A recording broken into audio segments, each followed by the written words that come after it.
Welcome back to the Atlanta Construction Podcast. I'm your host, Daniel Arsenault. On today's episode, we have Tom Emodi, president and owner of TEAL Architects. We'll be talking about transitioning to a virtual studio during the pandemic, design challenges with moderate income housing, and much more. Hope you enjoy. Welcome back to the Atlanta Construction Podcast. Today I have with me Tom Emodi, the founder and owner of TEAL Architects. Tom's the former dean of architecture at Dalhousie. Tom's also a professor for 20 years at Dalhousie, formerly the Technical University of Nova Scotia. Tom's also the dean of the Royal Architectural Institute of Canada College of Fellows since 2018. Thanks for being here, Tom. It's great to have you. Yeah, it's great to be here. Thanks. Tom, we have some really interesting topics today. I know we're going to dive into the challenges over the last year of transferring your office operations to a full virtual studio with, I think, 7 home offices. Is that correct? Yes, that's correct. We have a total of 7 of us. 2 of us are students. We always have students working with us, but we have 5 full-time and 2 students, yes. And also on the agenda for today is the challenges of pleasure design for modest income housing, which I know is a hot topic, and we'll dive into that as well. Do you want to give us some background, Tom, on TEAL Architecture and your vision behind that, sort of when you started it, and your motivation for engaging students within TEAL? So I started TEAL in roughly 2010, 2011. So we're about 10 years old. And that's after I spent some time in Toronto working with quite a large firm that in the end was purchased by an even larger firm. So the bigger the purchaser and the smaller the purchasee, the bigger the disconnect between the two cultures. So eventually I became disenchanted with being part of a 3,500 member firm that was international with dozens and dozens of offices. Right. By the way, that was not unlike the Dalhousie Technical University merger also, where there was a... When did that merger occur? It was in 1997, roughly. Okay. It happened over time. But there again, there was a 10-to-1 ratio in size.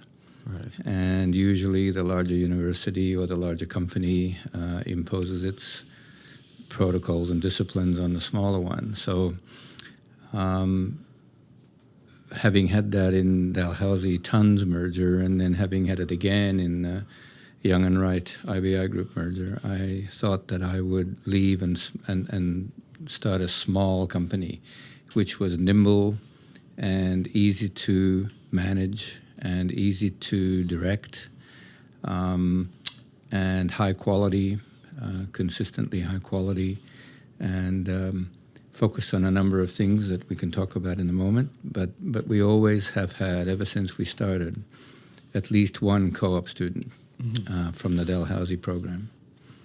Right. And it's sort of a mandate that I think professionals have, is to help the younger members of the profession come through and become good at what they do. So we do that all the time. Yeah, and possibly just your interest in students from your time as a professor, your time as a dean at Dalhousie too, you'd have that. That's right. That's great, Tom.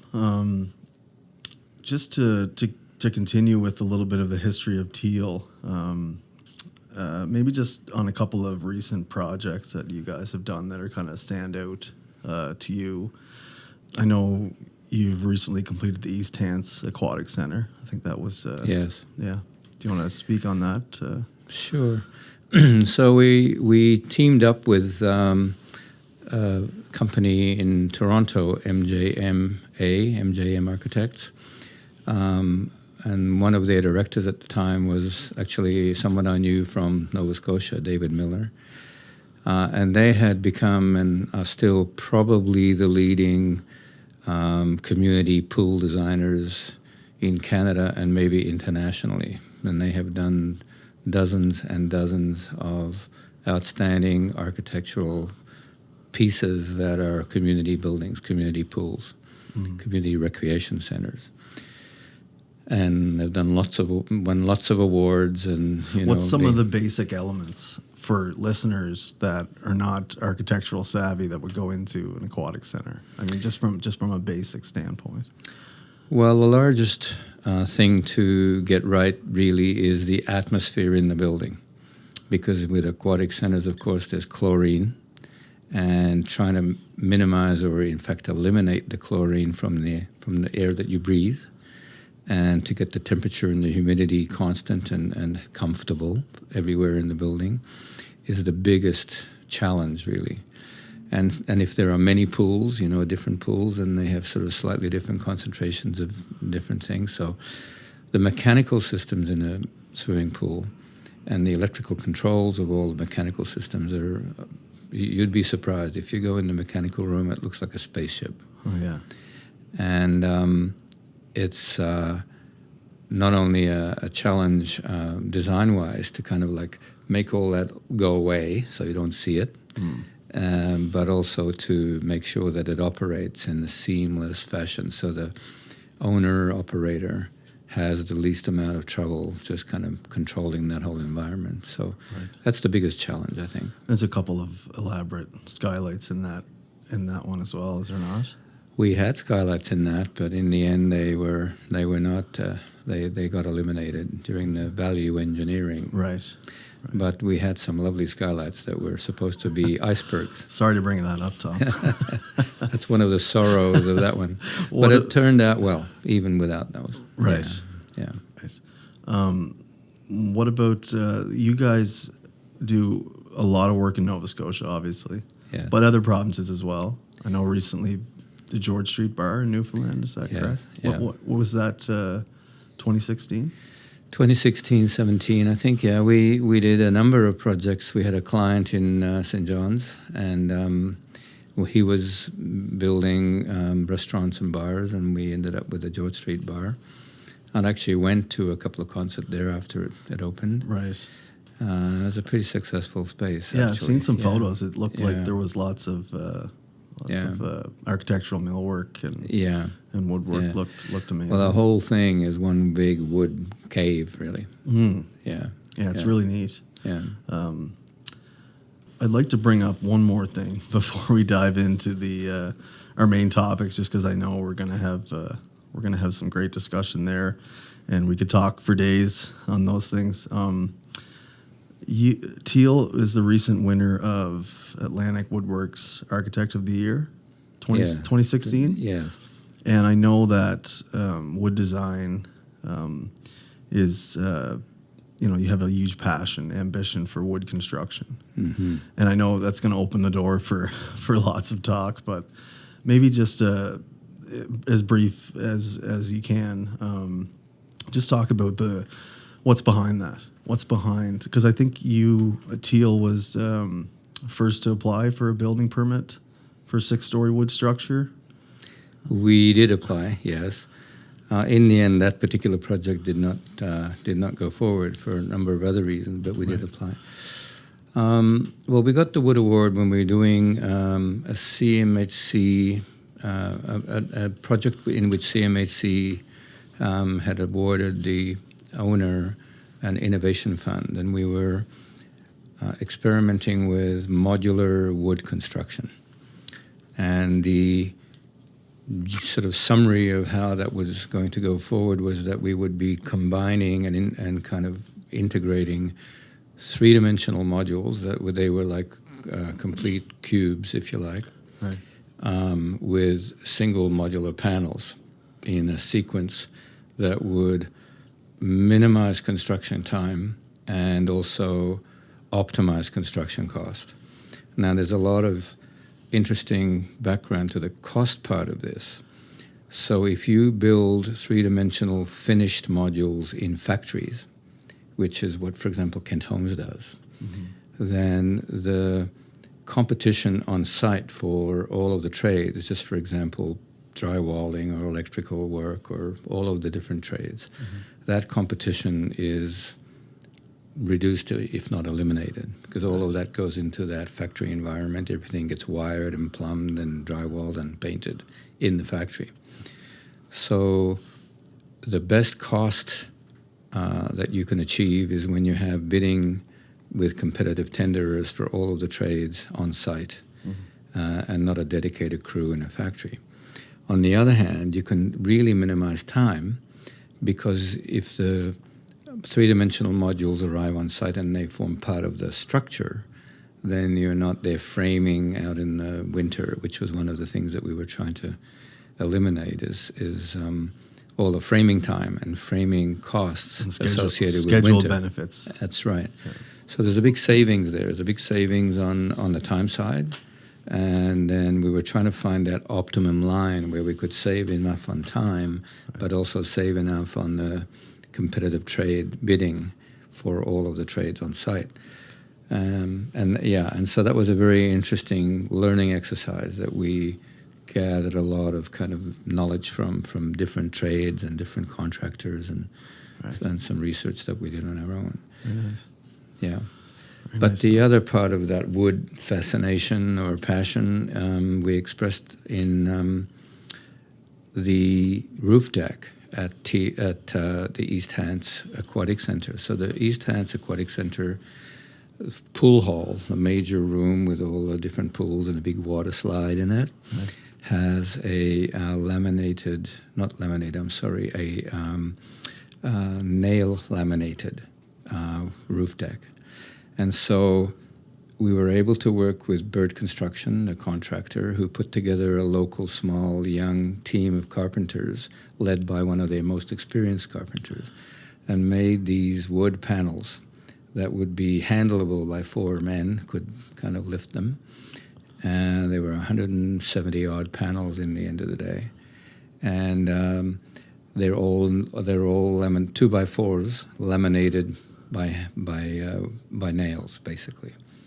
And so they built a jig. They built several jigs, actually. They made these panels, and we saved somewhere in the realm of about 3 weeks, we think, in just getting the roof together by doing this. But not only did we do that, we were able to help some, young carpenters, achieve some of their certifications and do some really precise work, and that would be learn a lot. Very exciting for them. Yeah. That must be quite unique too, I would think. There wouldn't be many commercial roofs of that reasonably construction. unique, yeah. I mean, the thing to know a little bit about that is that there are many forms of laminating wood. There's glue lamination and cross lamination of different sorts, and LVLs and so on and so on. And the nail laminated version is the one that you would it's the least industrial. So you can do it basically with hand tools and carefully designed nails that, you have to be exact and precise in how you put them in. And there's no adhesive involved when There's you say no nail adhesive it, right? involved. So they're not like they're gluing up 2x4s on site and clamping them next to the...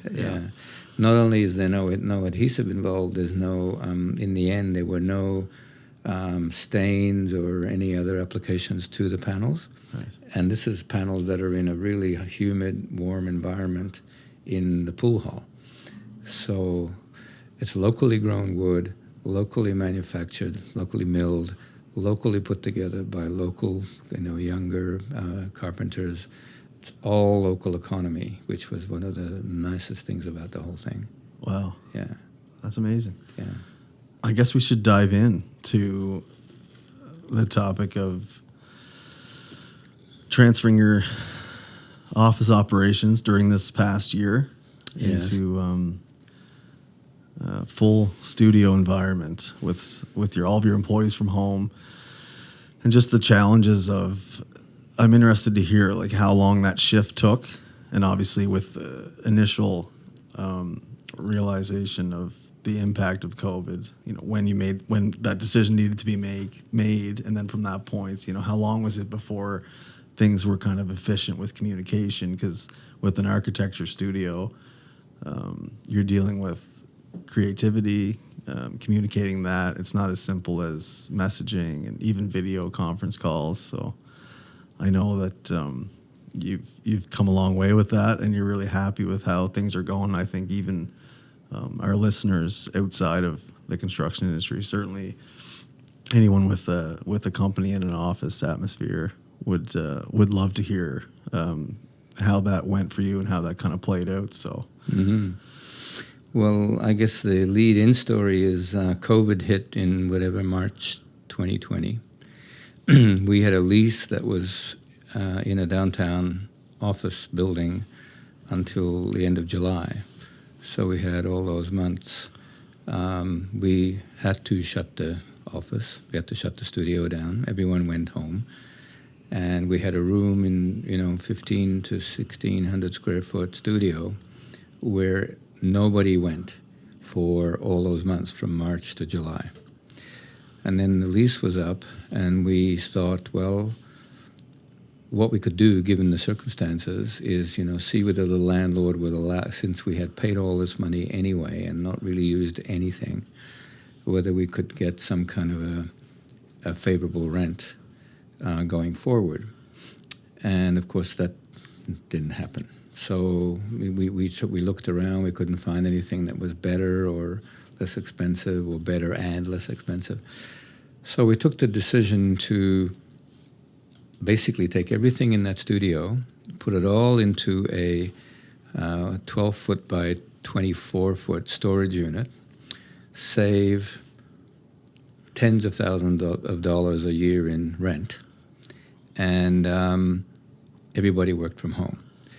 So in the beginning, it was very odd because the social aspects of this, just for example, I mean, when you're all together and you're having coffee, or you go to the kitchen and you make, a sandwich or whatever you're doing, and somebody else pops up next to you and doing something, you get a lot of kind of side interactions which are social, which are often humorous, which lead into a conversation about a project, and then the creativity spark happens. So the spontaneity of these design discussions that kind of erupt unpredicted and unscheduled was lost. And so I was very concerned that, working from home, people would be, number one, lonely. People would be, number two, I guess, uninspired in a way, by seeing everybody around them work and so on, and would miss this kind of spontaneity of discussion that we often had in the studio. Especially those occurrences, like sparking the creativity. Yeah. Sometimes the best stuff can come from... Absolutely, yeah. Somebody would say, oh, gee, I don't know what to do. What do you think I should do here? And then, put a drawing on the wall, or people gather around their screen and so, why don't you try this? Why don't you try this? What about if we did this? And, all the best sort of moments like that lead to some of the best design. Right. So I was very concerned that we had lost some core, some essential dynamic that would stifle not only our creativity but also our productivity. Well, so far, it's been the reverse, interestingly. Wow. We have a number of strategies that I think mitigate this. So I could talk a little bit about the things that we do day by day that try to resurrect that atmosphere, and then some of the things that we haven't been able to do and we're still trying to do. So what we do every day is at 9:30 in the morning, we're all online for somewhere between half an hour and sometimes more like an hour, maybe even longer, depending on the day. That discussion is at the forefront, going down the list of projects, and everyone chimes in about what's happening and what needs to be resolved that day or in the next short time. And that's kind of interspersed with background discussions on other projects that are coming, or things that are not mission critical today, but they are important. And so even most recently, we've had a discussion about, well, how do you make those discussions not only efficient, which is what some people, other conversations I've had with others is that, well, it's not efficient to have a discussion an hour a day. But we make a big distinction between efficiency and effectiveness. So you can be really efficient, but you're not effective. And effectiveness includes all those qualitative things about team building, team spirit, people knowing about all the kind of nooks and crannies in the practice that affect what they're doing day by day, but they don't, if they don't know why something needs to be done in the way it needs to be done, the background information, then it's not as good for them to do it because they don't know the context. And so you're having these video meetings every morning. Yeah. Or if not, almost every morning. Every morning. Every morning. Every morning. And so it's not only to stay organized in that sense, but to keep people engaged with each other as they're working from home. That's right. And fill them in on how, right. So everyone gets involved more than we had before. Like people know about, what our legal contract issues are, if there are any, or they know about some of the other organizational matters, insurances or whatever, registrations, all of those things, more than they did before. So I think everyone has a bigger and more detailed picture of the practice. Now, I should put a caveat to this, is that if you had a practice of 40 people, you couldn't do this. You would have to do it in smallish groups. Right. We're going back to the beginning when I introduced sort of the generation or the genesis of TEAL. I wanted to always keep it small and nimble and manageable. Mm-hmm. And so we always had about 8 people as the kind of maximum, and maybe 10 at the very most.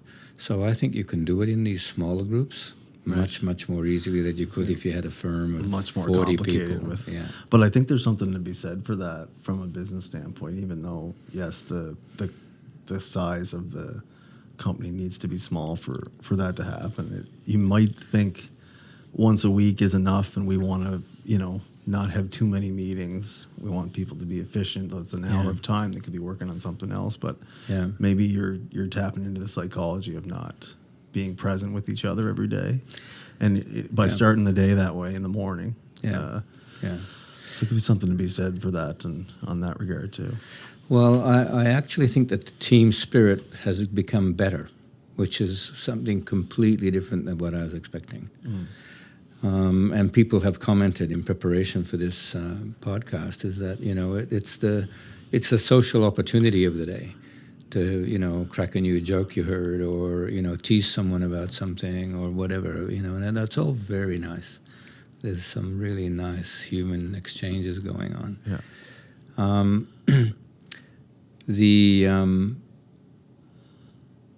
The other thing that we've done and are increasingly getting better at is we've got an all-day chat room for every project. So if, say, you and I are on one project, we would have a chat room running. And if a couple of other people were in another project, they would have their own running. And on my screen, I see them all. So I've learned to sort of try and keep an eye on these chats. And people organize one-on-one or small group online discussions as needed. And it's very easy to do with all of these platforms that are now around. Yeah. So we might have 3 people on one online discussion doing something. We have 2 other people on another one, and so on. Yeah.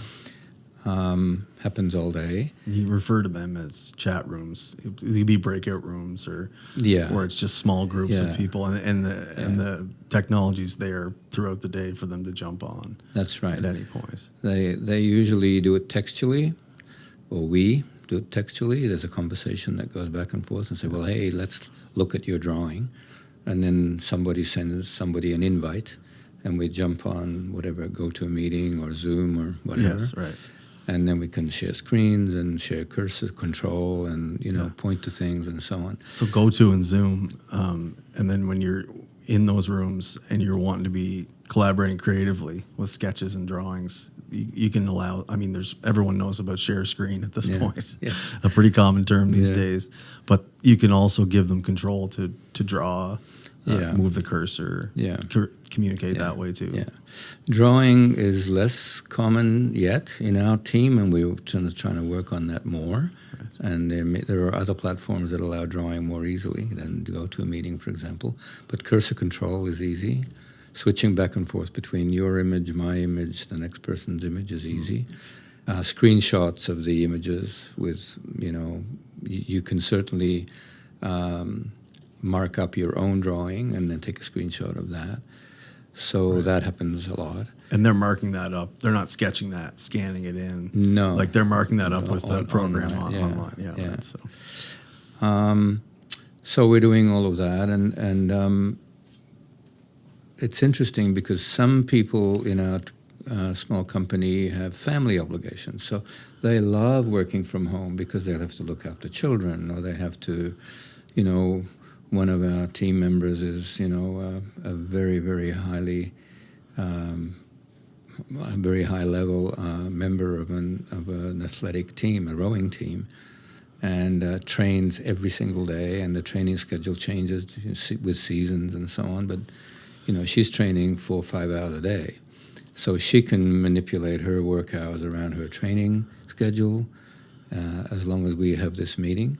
Right. And, so given other responsibilities, both professional or family or other, working from home works really well for some people, much better than, for example, another member of our team that drove in every day to be in the studio and spent an hour and a half driving each way.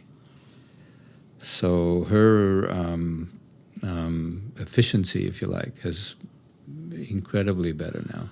I think that's such an interesting point that you brought up, because I think, and I'll ask about this later, but for people that haven't had that freedom before, where there's a work day from 8 to 5, and that's their routine, to all of a sudden, have that flexibility where you're not necessarily, even if they weren't micromanaged in the first place, if they now have the flexibility to wake up and do their family thing, check in on a meeting, and then throughout the day, do what they need to get done on their time, whether it's in a totally different fashion than the person next door. Yeah. But just to have that freedom of managing your days, like a freelance, looking for the right term, but maybe that has something to do with your productivity. I mean, really improving over COVID, you would think, because now all of a sudden 7 employees have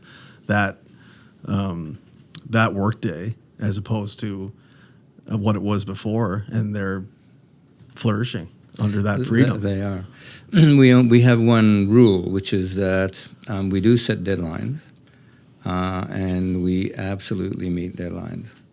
So that if you know that you cannot meet a deadline, you let everybody else know ahead of time so that others can chime in and help you. And but it doesn't matter whether you're working at 10 o'clock at night or at 5 o'clock in the morning or whenever you want to be. So the deadlines don't change, but the journey to get to the deadlines. Changes. And everyone can do their own as long as there's some kind of, almost incontrovertible moments where we are together. And that has to happen. Yeah, and I think, there's been research done recently about what people prefer now for a work day. And I think a lot of people want to keep that work from home present moving forward, even as the pandemic slowly subsides. Yeah. But they also do want to have 1 or 2 days a week where they can come in to an office or be together in person. Yeah. But they sort of the best of both worlds. But I think a lot of companies are shifting to that, to that template where people are going to be able to work from home and continue, because production hasn't gone down. If anything, it's gone up. Yes. But they don't want to work from home all month. Yeah. You want to have some contact throughout the week, whether it's one day a week. And that's right. I mean, the other reaction that we have from people who are not, who don't have other responsibilities throughout the day, like the 2 people that I mentioned, is that, I live alone anyway, and I'm home alone anyway, and I'm working alone at home anyway. So that social dimension of work, I have to replace in some other way, and so I have to go out and do other things, go do classes or meet people in different ways. But it's a very interesting opposite ends of the spectrum. Some people who are living alone, are working from home, sort of have to add to their kind of social component, and some people who are living with family and have family responsibilities and so on, they have to find a space in their home where they can actually be relatively private. Right. That's one of the most interesting kind of sidebar observations, is that, take me for example, my home office is the bay window of our bedroom. We don't have any other space right now in where we are. So it's a lovely little bay window, and it's right on the street, and I can see everybody coming and going, and it's fitted out beautifully, and I'm very comfortable. But when the camera comes on, I don't want people to see that, there's a bed in the background. So we talked a lot about, well, how do you manage, not only for our internal discussions, but for the external discussions with clients, consultants. So you have a TEAL logo in the background. So we're very conscious of trying to make it a professional background. Right. Just for, making sure that people realize that it's a professional enterprise. We have this constant chat room running. We have the ability to jump online anytime we want. We have the discipline, I think, of trying to run those meetings where we focus on the mission critical things first, and then people can peel away if they have to. So that's something that more recently we've been talking about, is that sometimes these meetings run on, but the first thing we ask is, who's got a mission critical thing that has to be solved right this day, today? Critical path. And somebody will say, well, I need to know something about X, Y, Z. So we deal with that. And then the rest of the meeting is less mission critical for today, but maybe important. So there's that whole other distinction that I make, between effectiveness and efficiency, but also between urgent and important. And so most organizations I've found focus on the urgent and the efficient rather than the effective, which includes qualitative dimensions, and the important. So we are trying to make time for the important and effective rather than always the efficient and urgent. Right. So far so good. Would we change this? Here are the things that are very hard to replace. One of the things I loved about our studio is we had big walls. You've been in our studio with big walls. So when it came time to make a submission of a construction drawing set or a report, we would put all of the pages on the wall, and then you would be able to walk along and read everything and mark up every sheet and look from sheet 1 to sheet 30 and kind of compare the discrepancies or the inconsistencies that you found. I find, and maybe that's a generational thing, that's impossible to do screen by screen by screen. That right. You can't go through a 30-page document and edit it as thoroughly and effectively if it's just a page by page by page reading. So we don't have that. We don't have the display wall where we put everything up and mark it up. And I haven't found a replacement for that. Physical modeling. Sometimes we do physical modeling, building actual physical model. In our practice, that's become less important because we do everything in three-dimensional models, everything. From color choices and texture choices and building form decisions and every single thing down to the last detail is reviewed in physical models. And when we get online, whoever is working on a building is got the three-dimensional model and turning it around from different angles and right. discussing things. So they have the physical model. It's not done on a software. It is a digital model. Right. We're using a digital modeling system all right. the time, right. from the first design moves to the last detail. So the loss of the physical model space hasn't been as big of an issue as I thought it would be. Right. The other big one, which came up even today, is that we had a library of samples and manuals and all those things that you need to refer to when you're choosing things, right? And that's all in a storeroom now. And no one at home has the time or the space to assemble another library of, material samples and all of that It's stuff. not the same as looking at a data sheet. Exactly. Yeah. So that's lost, and that's hard to replace. Right. So there are things, even as as great as some of these softwares, the programs and software that they offer, like Zoom and GoToMeetings and Microsoft and Teams, and I mean it's great that it's very advanced with all the things that they can do, but there's some things that I guess you just never get emulated that way. Touching things is really important. Yeah. Touching the sample to see what it really feels like when you put it on a wall or whatever. So that is very difficult to reproduce unless you have, small groupings of samples just for a project. Right. And we're doing that a little bit, but it's not the same. But the benefits are huge. I mean, there's a reduced environmental impact because people are not driving.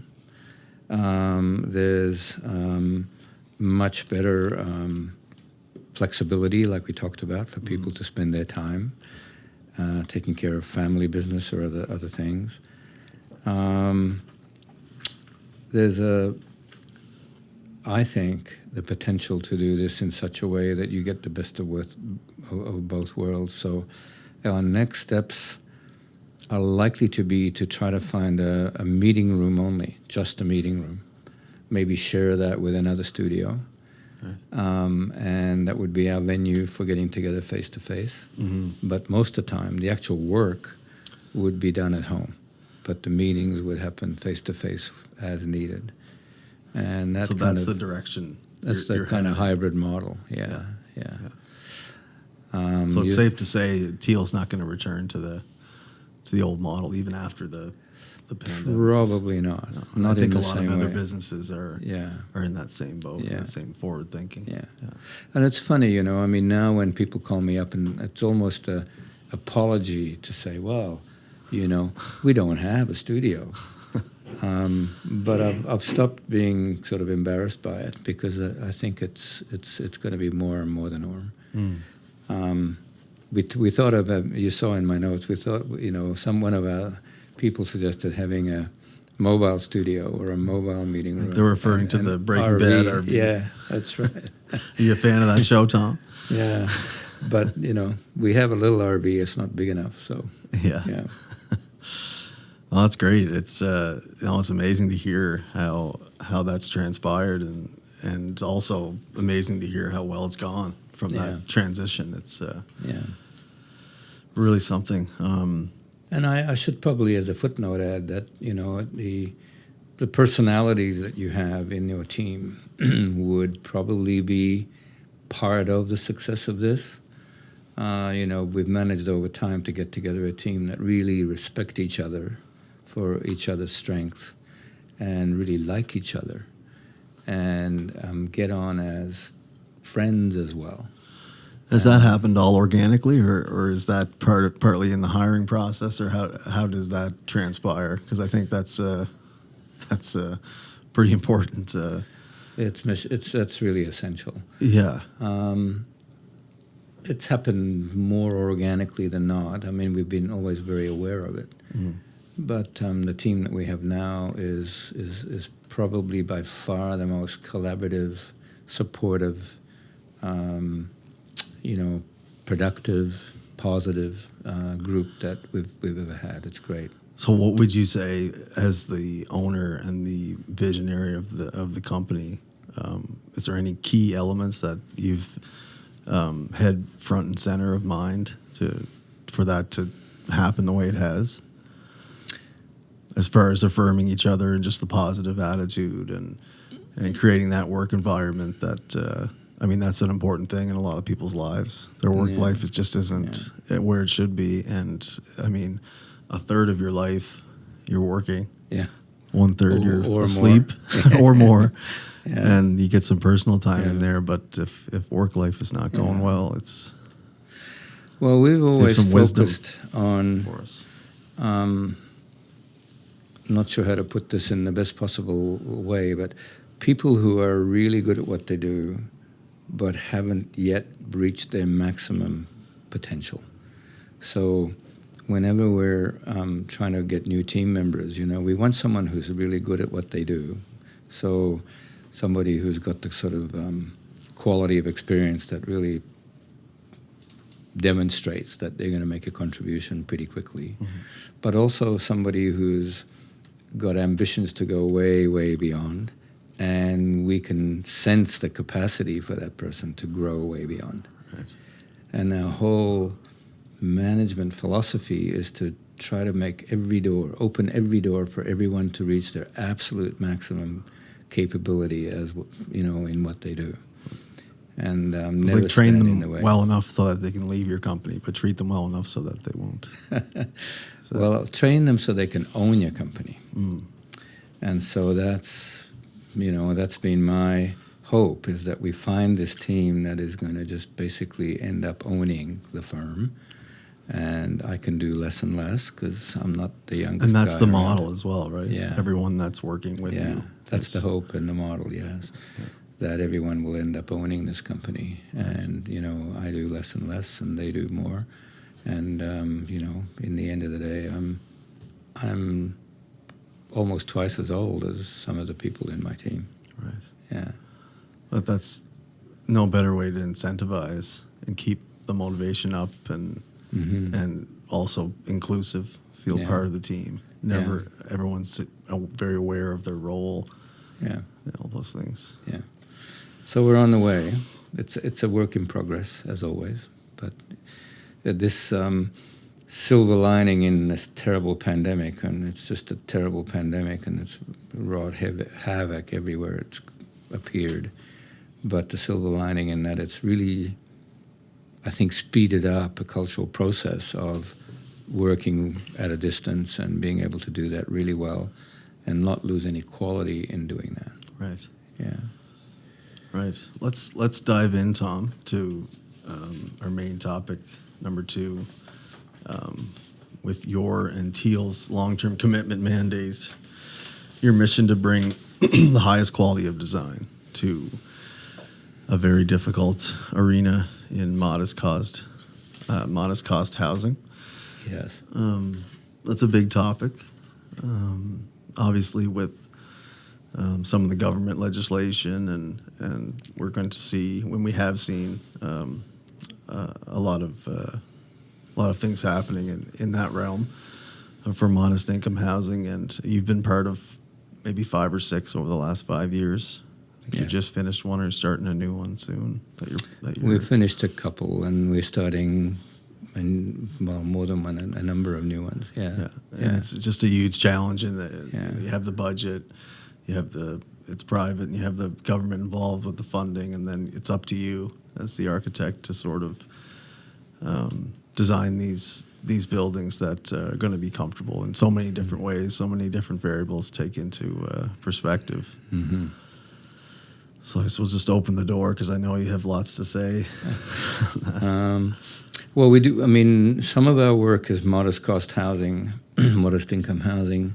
It's completely private sector developers with no government support, no funding from government. Okay. Some of our work is a combination of private sector and some government support. And some of our work is more heavily supported by government grants of different kinds. Like, for example, we have a Nova Scotia Housing Cooperative that we are doing work for. And most of that is government support, and federal as well as provincial support. And different kinds of support. Some of it's energy-related support. Some of it is just basically financial support. Right. I think a little bit of the backstory to this is that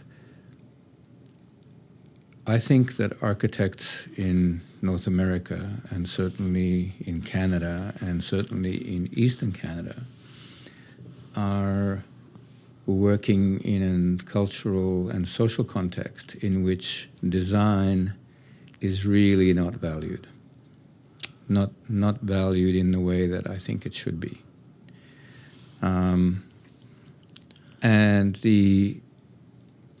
So if you compare, for example, the stature, if I want to call it that, of architects in, say, Europe, in countries like, say, Germany or Scandinavian countries, or even Latin America. Vastly different than North America. Vastly different. Australia. Melbourne was where I had my earlier years, some of them. Yes, you worked in Australia, right? Yeah, I did. And you know, it became like the design city for, I don't know, a number of years around the turn of around 2000 or so. Yeah. And so everything that you look at, just an ordinary developer funded, you know, apartment building has that kind of design sense and design composition and attention to detail and kind of layout and building form that you see here in the most luxury buildings, right? And it's just a natural, and people demand it. And so in Melbourne, if you're selling a house or an apartment building, it's got who the architect was on it. And that brings some kind of stature to the whole profession, not just the individual, right? So we're missing that almost entirely. Well, it's funny because I have such a huge passion for this too, and anytime I've been in Europe, it's just so amazing. It's like a different world. Yeah. And it's I don't want to go off on too big of a tangent, but the arena of monetizing creativity. So from a standpoint of, you know, we don't have the money to put this much effort into such extravagant designs. Yet if that happens, your tourism and your reputation, and it draws people in, right? Yeah, but there's no metrics, there's no data to pull from to measure this. So it's and I know that's a totally that's a big door to open, but well, it plays into the topic though. It plays into the topic in this way: is that architects are involved in designing, you know, this kind of modest cost, typically low rise, or very rarely more than low rise, mid rise,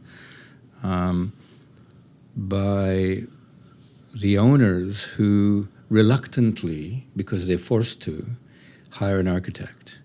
If they could do without an architect, they would. Yeah. Because they think they could probably do just as good a job. Mm-hmm.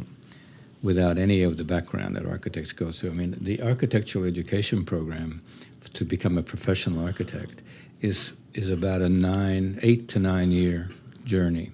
Not only that, but probably one of the most time-consuming subjects that you can be in. You can be a brain surgeon quicker than an architect. Mm-hmm. And that's because it's very broad and very complex, because you have to know many things at the level of sufficiently that you can integrate them in the service of an idea. So, and then, you know, hanging on to that idea while everything gets priced and constructed and occupied and all of that, hanging on to this idea all through the journey, which is often years of journey, through the planning process and all of that, that takes all kinds of different skills, not only just the creativity to draw it and imagine it and draw it, but also to develop the documentation for it so that people can build it accurately, and develop the management skills that bring all this together. So I would take it, someone like yourself would, because that's so vast, to take an art form like architecture, like an expression of self, have your vision, and then have so many outside parties along the way from point A to point B with 1,000 points in between. Yeah. So you must struggle with, when do I let go of this piece of art on my end, and the contractors are involved, and all of the hundreds of parties that are involved, and it may not be, there may be elements that have had to be adjusted, but still the the main premise of what you envisioned is there. It's still a satisfying feeling. Yeah. Well, the idea has to be simple enough and strong enough to withstand all this. Right. Because everybody from the planner who doesn't want to approve it because it doesn't quite meet the planning regulations, and the building inspector who finds reasons because you haven't met this code requirement or that code requirement, which you have to meet because of life safety, or the financier who doesn't want to finance it because of different financial models, or the right down the end of the line to the carpenter who wants to put the frame together differently because that's the way he's always done it, and so on. So, and all of those are legitimate, right? All of those reasons have legitimacy in this process. So it's the most complex form of art. It's the social form of art. And as we were just saying, the idea has to be simple enough and strong enough to withstand all of this buffeting on the way. Yeah. That whole ability to do that, come up with something really simple, really strong, and really, as you put in the beginning, have the ability to give pleasure, day to day, just comfort and pleasure to people who otherwise cannot afford this design input, is the sort of driving passion, if you like, behind this arm of our work. So typically the people who live in these modest income apartment buildings would never in their wildest dreams be able to imagine employing an architect. So we are the sort of like surrogates that go in there and try to give them the absolute most practical and yet pleasurable living experience. So all of our design work is based on putting ourselves into the shoes of all the people who use this building. Right, who use the space. It's experiential. Right. It's driven through experience. The human experience. It's human experience. So let's talk a little bit about those details for a project. Yeah. Similar to view, lighting. You're using use of every square inch. Mm-hmm. The energy efficiency, just the practical. Yeah. Just take us through some of the main points. Well, usually in our buildings because they are modest cost and they're often in a kind of like suburban environment. So there's surface parking rather than underground parking. Often they have a combination, but the journey begins before you enter the building. Like how do you come when you slam the door of your car and you get to the building? What is that like? And then all the way into the lobby, and all the way through the hallways, and all the way to your potential front door in your apartment. So if that journey is pleasurable, then, and we have proven this to a client actually, one of our earlier clients, who's still a client by the way, we had big debates because we put windows into the hallways on every level to get light and view into every hallway. Continuous, or? Yeah. So at the end of each hallway, so you'd come out of the elevator, you'd look one way, you could see out, you could see the view, and look the other way, you could see out, you could see the view. Right. It was a light-filled corridor. Yep. And we had a big battle to keep those windows in there, because that is space that we could have put into the end of the corridor, is space that we could have put into the units. Right. And said, well, the rentable space, we could increase it by 10 square feet or 20 square feet. So don't do that, because part of your profitability is that everybody who comes through this door will want to rent an apartment. It doesn't feel closed in the hallways, doesn't feel dark, doesn't feel, somewhat claustrophobic. And that in there. is a higher priority than... Yeah. From one point of view, and from the other, that's right. So we realized the problem. Yeah, and then and bless that client, because he's still a client. He listened, and we try to get that into every project where we possibly can. Even if there's a stairway at the end of the hallway, we try to make sure that we put light through the stairway, so the doors have some light and the exterior has some light. We can get some light and view at the end.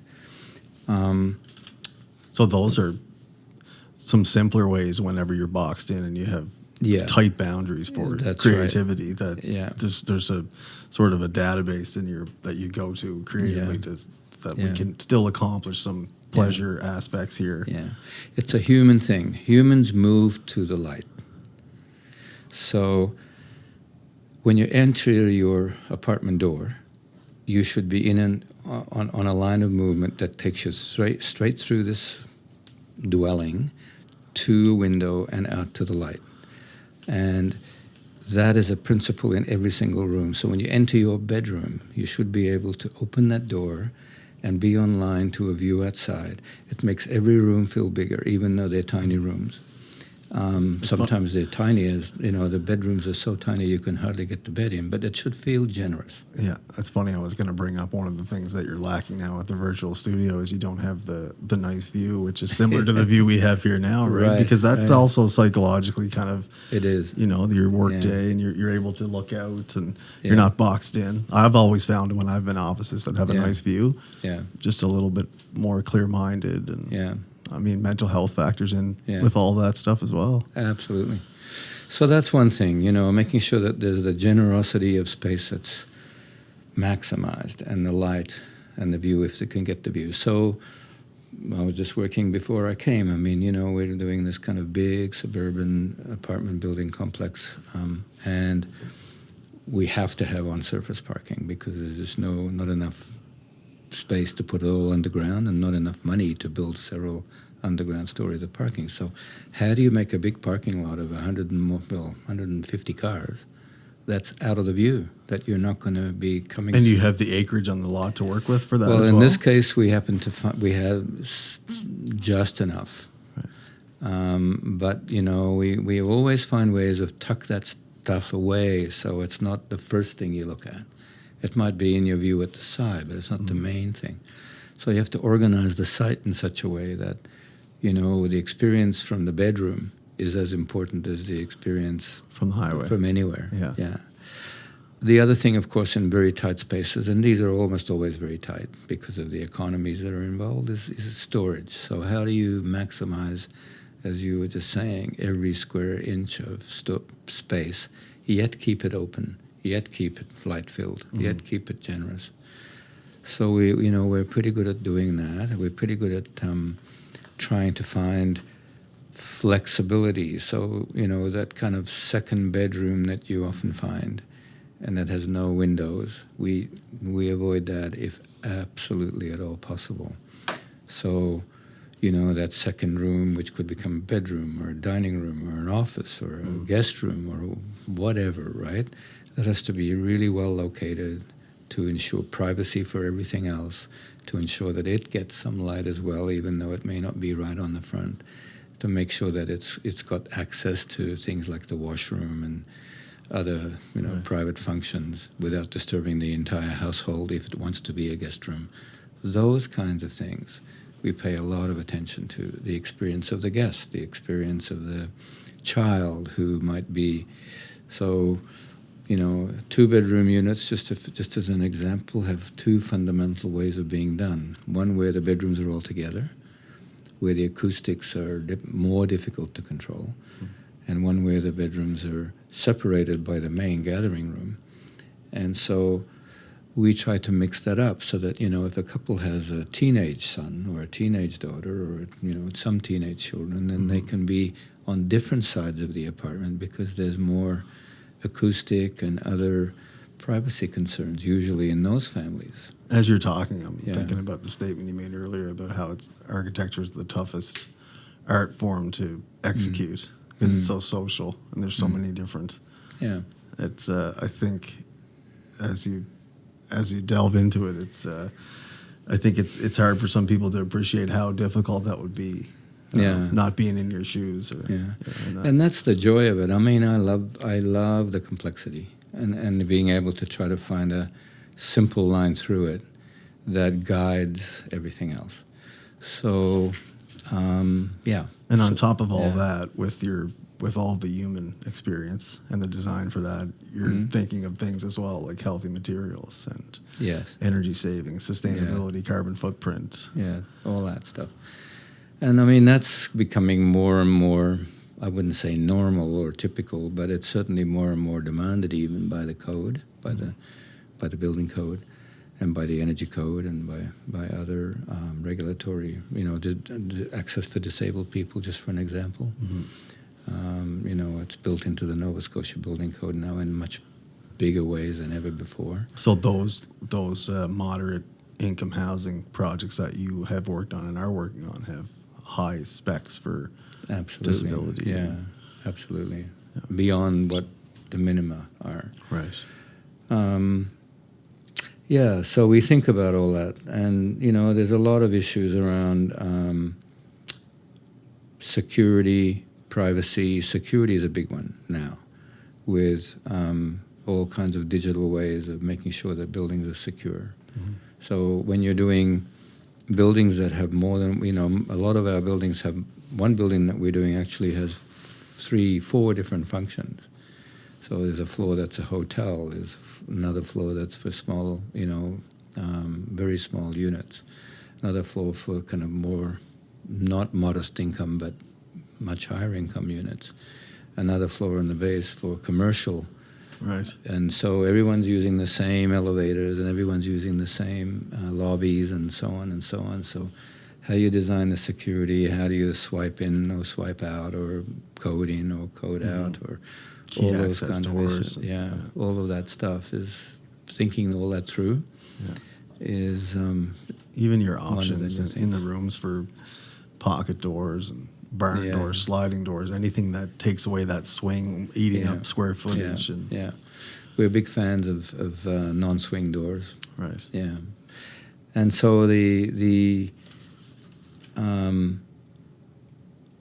last thing I want to mention is, which is probably one of the biggest things, is we try to achieve slim, elegant building forms, not fat, low, kind of clunky building forms. It reminds me of the rendering of the one you've done in Dartmouth. Yeah, and so that's a good example.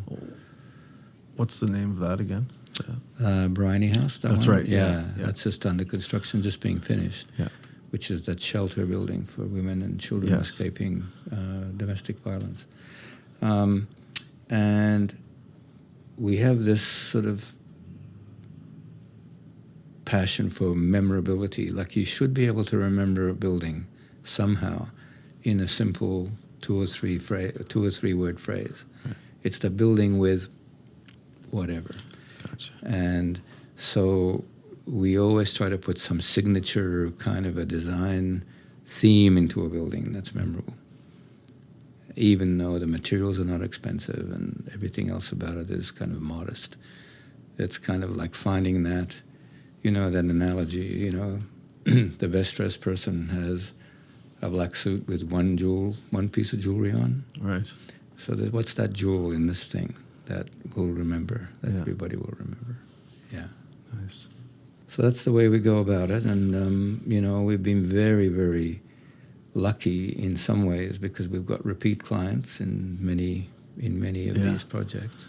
So something that we're doing has worked for them as well, and they're in there primarily to, make money. Mm-hmm. That's their ambition. Have the building completely rented and make money. Yeah, it may be modern income housing, which is a great service to the community and to those individuals, but it's still very much business. Yeah, it's a business, and they have to make money, otherwise they can't do the next building. And so are you more highly involved with these modern income housing designs than, like, you've done many of them in the past, and you're working on this one's just finishing up, and there'll be more down the road. So this is front and center in your... We have one client that's now got sufficient projects in the pipeline that, this particular client wants to build 2 buildings a year for the forthcoming years. I don't know how many years, but at least 2, 3, 4 years. Yeah. So, we've got a reasonably well-assured project stream from just this one client, but we have others as well. That's beneficial, I assume, too, in itself, because you can learn your ability to certain ideas that will work with that client for future. Yeah. And it gives you the stability to, to build a team and to make sure that no one has any worries about, not enough work and so on. Yeah. So that's really very important in Right. architecture. Well, Tom, Yeah. yeah, as we wrap up, is there anything else you wanna touch on for current projects for TEAL, or any thoughts on the heavy design of natural wood at the New Arts Center? Just anything at all that's sort of on your mind, or that's on your mind these days currently?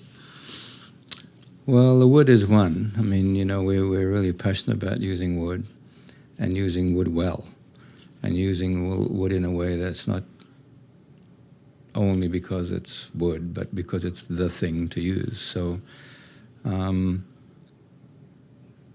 what we learned out of, for example, a 6-story wood frame building is that, unfortunately, by the time you get the structural systems working well enough at 6 stories, you're really moving from frame construction probably to heavy timber construction. And heavy timber construction is not, at the moment anyway, surprisingly, in a province that grows wood all the time and mills wood all the time, heavy timber construction is not as economical, unfortunately, as other forms of structure. Germany and other European countries are experimenting with 10, 12, even higher wood frame buildings, wood structure buildings. We found there's a barrier somewhere in that 4 to 5 story range where if you get into the 6-story wood frame, that the bottom 2 stories have so much wood in them in order to support the other stories that you might as well be building in another material, at least in the current construction economy here in Nova Scotia. Now that might change, Right. but we would love to be in an environment where wood is the choice of, And the climate in choice. Atlantic Canada, does that pose issues? I don't think it's the climate. I mean, most bigger, medium to big contractors have learned to build throughout the year. And modularizing and prefabricating the wood panels, takes a lot of the on-site work out of that. Right. And still leaves, like I said early, the on-site trades to be competitive on electrical, mechanical, plumbing, all those other things, finishing.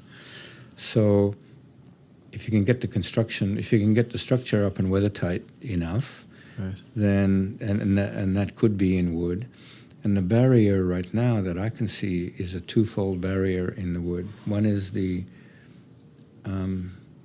that threshold that you pass once you get through about 4 stories, 5 stories, that you're using so much framing on the bottom stories that it becomes uneconomical, number one. Yeah. And number two, the financial industry and the insurance industry do not fund or insure wood structures in the same way as they fund and insure concrete and steel structures. Strictly on fire rating? Strictly basis. on what is really not well supported in terms of data. I mean, the data don't show that wood buildings are less safe. And the experiments that we're aware of show that if you have good sprinkler systems, which you have to have above 4 stories anyway, or above 3 stories anyway, if you have really good sprinkler systems, then whether it's a wood building or a steel building, it's not really any bigger risk. What about moisture content in Atlantic Canada as opposed to another landlocked province or area? You mean in the wood? As far as in the wood and the shrinkage and movement, is that factored in at all? I mean, the industry is pretty good at drawing that out and getting it right. Yeah, for sure. But the image of wood construction. Well, softwood moisture content is like 5% or not. Yeah, I mean, you can get it controlled. Yeah. You can get it controlled. As long as you keep it controlled while you're constructing too. But the image of wood structures in the financial world and the insurance world has to be addressed. And that was one of the things that was a big factor in our. So that's the biggest barrier then for these builders. It is one of the biggest barriers. It's not that wood is any less of material-wise or the actual product to buy it, although 2x4s now I think are 4 times the cost of it. If we go back to the pre-COVID days, I mean, it is one of the biggest barriers is that financing a wood structure and insuring a wood structure is more difficult than financing other structures. That's very interesting. Yeah. And we've talked about this to the Wood Council. We've talked about this at different conferences and so on, and everyone agrees. But convincing the banks and convincing the insurance companies is a long process. There's that contrast between the monetary and the artistic. That's right. That's right. Well, as we wrap up, Tom, where can people find you online? Well, we have a website that's unfortunately, like most websites, a little bit out of date, but we're online, www.tealarchitects.com. And we're on Instagram. We're on a little bit on Twitter, not as much. We have a Facebook page. So if you put TEAL Architects into the browser, you'll find us. It's not difficult. That's great. Yeah. That's great, Tom. Thanks so much for coming on. It's been a pleasure to talk with you and really appreciate your time. Well, we've loved the opportunity, and thanks for inviting us. Thank you. Okay.